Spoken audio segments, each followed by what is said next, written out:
Hello everyone, myself Shraddha Taravde and I am Data Science and Business Analytics intern at the Spark Foundation. This is task 6, prediction using decision tree algorithm. Problem statement is create the decision tree classifier and visualize it graphically. So first thing we are doing is importing the required libraries and data. So we have imported NumPy, Pandas, Matplotlib, Seaborn, Warning and sklearn.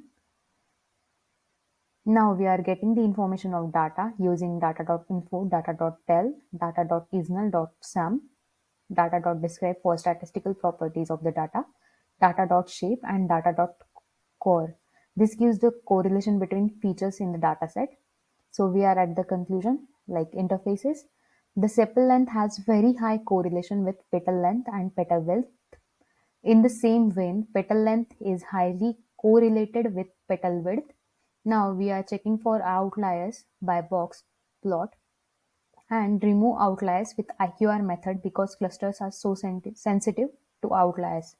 So now we are at dataset is not having outliers. So we are starting data visualization and input data visualization are this. We are using the pair plot here. Now this is the scatter plot of data based on sepal length and width features. This is the first one. And the second scatter plot is of data based on petal length and petal width features. So we loaded here iris dataset and forming the iris data frame. Now we are at decision tree modeling training. So first thing we are doing here is removing categorical columns which are unnecessary for making clusters. Those columns are species. Category of flowers is Iris setosa, Iris versicolor, and Iris virginica.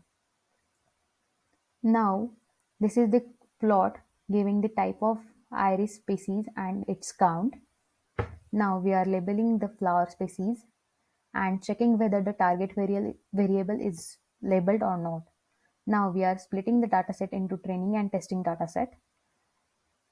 And we are importing here sklearn dataset and sklearn feature extraction text. Now we are visualizing the trained model, and this is the most important part of our task. We are visualizing the confusion matrix with the help of heat map, and we are calculating the model accuracy, that is 1.0. This is the best accuracy for this model, and here I am successfully able to carry out the prediction using decision tree algorithm and evaluate the model accuracy.